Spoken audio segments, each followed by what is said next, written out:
بسم اللہ الرحمن الرحیم۔ شروع اللہ کے نام سے جو بڑا مہربان نہایت رحم کرنے والا ہے۔ حضرت معاذ رضی اللہ عنہ نے فرمایا کہ رسول صلی اللہ علیہ وسلم نے ارشاد فرمایا ہے کہ 3 لعنت کی چیزوں سے بچو۔ پانی کی گھاٹ پر پخانہ نہ کرو، رستے میں پخانہ نہ کرو، سائے میں جہاں لوگ اٹھتے ہوں پخانہ نہ کرو۔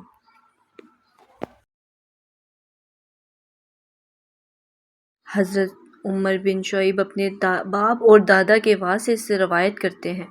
کہ رسول صلی اللہ علیہ وسلم نے ارشاد فرمایا کہ جب آپ کی اولاد کی عمر 7 برس کی ہو تو انہیں نماز کا حکم کرو اور 10 برس کی عمر میں مار کر نماز پڑھاؤ، ان کے بستر 10 سال کی عمر میں الگ الگ کر دو۔ حضرت معاویہ بن قرہ رضی اللہ عنہ نے اپنے والد صاحب کے واسطے سے روایت کرتے ہوئے کہا کہ رسول صلی اللہ علیہ وسلم نے پیاز اور لہسن کے کھانے سے منع فرمایا ہے اور فرمایا ہے کہ جو شخص ان کو کھا لے تو بدبو جانے تک ہماری مسجد میں ہرگز نہ آئے،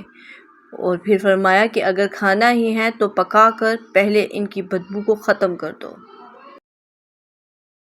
حضرت نعمان بن بشیر رضی اللہ عنہ نے فرمایا کہ نماز کے وقت رسول صلی اللہ علیہ وسلم ہماری صفوں کی تیر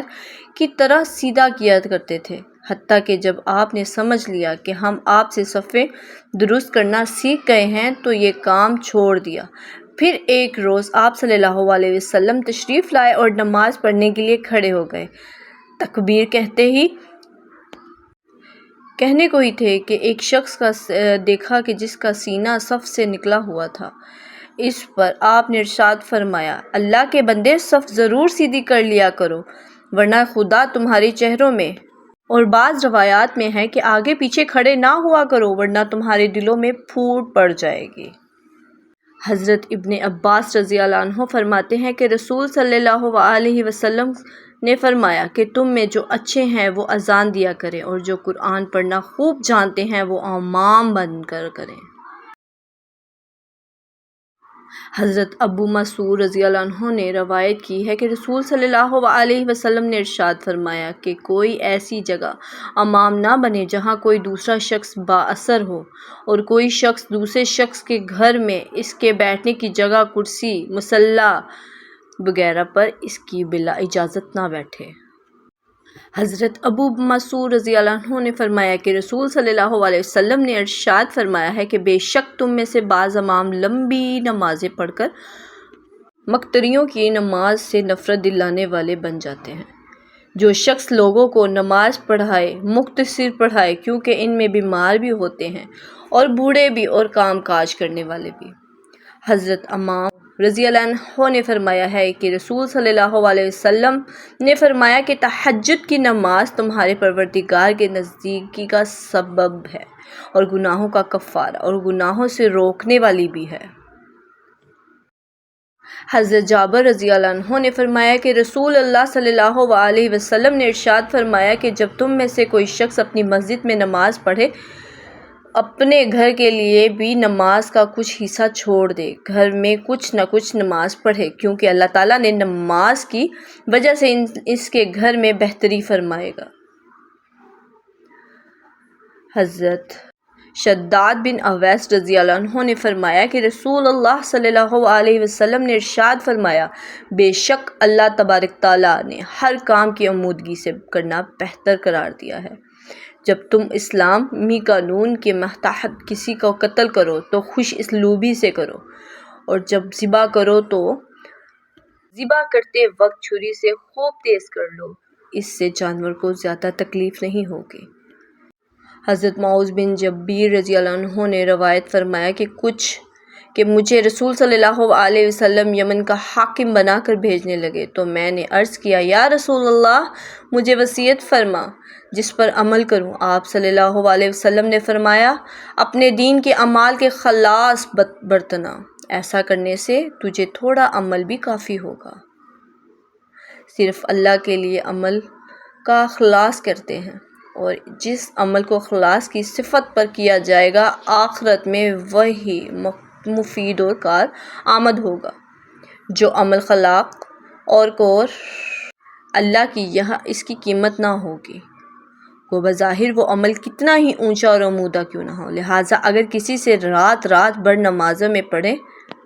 روزے بھی رکھتا رہا اور خیر پر خرچ بھی کرتا رہا، لیکن اس کی نیت میں اخلاص نہ تھا، عمل خدا کی خوشنودی کے لیے نہ کیے گئے، تو یہ عمل بجائے مفید ہونے کے وبال اور مصیبت بن کر سامنے آئیں گے۔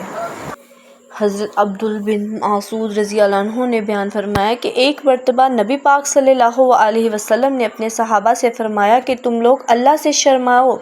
جیسے کہ شرمانے کا حق ہے۔ صحابہ نے عرض کیا،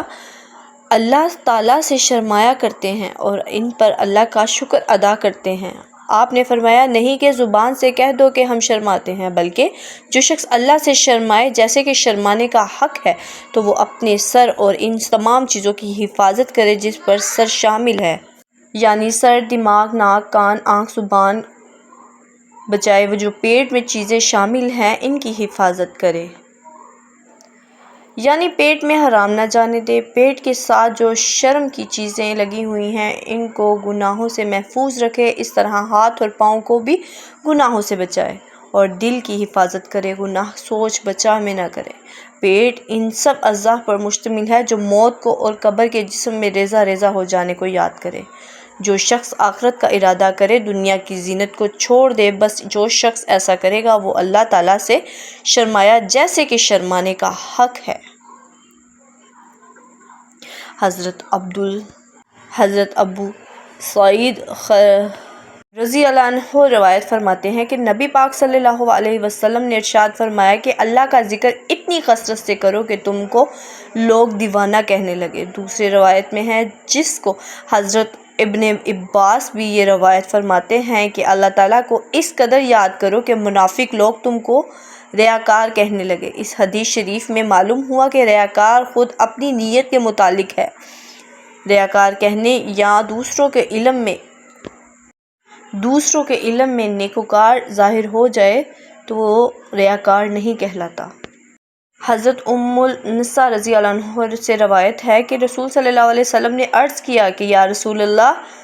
صلی اللہ علیہ وسلم، مجھے وصیت فرمائے کہ آپ صلی اللہ علیہ وسلم نے فرمایا، گناہوں کو چھوڑ دو کیونکہ ہجرت کا سب سے افضل درجہ ہے، اور فرائض کی پابندی کر کیونکہ یہ افضل ترین جہاد ہے، اور اللہ کا ذکر کثرت سے کرو کیونکہ کوئی چیز اللہ کے پاس نہیں بچائے گی جو اس کے ذکر کو کثرت سے کرے۔ ہجرت کا سب سے افضل درجہ گناہوں کو چھوڑ دینا، اور اس سے معلوم ہوا کہ صرف ملک و وطن چھوڑ دینا ہجرت نہیں، بلکہ اصل ہجرت یہ ہے کہ اللہ نے جن چیزوں سے روکا ہے ان سے رک جانا، جیسے کہ دوسری حدیث میں ارشاد ہے، حقیقی مہاجر وہ ہے جو گناہوں اور خطاؤں کو چھوڑ دے۔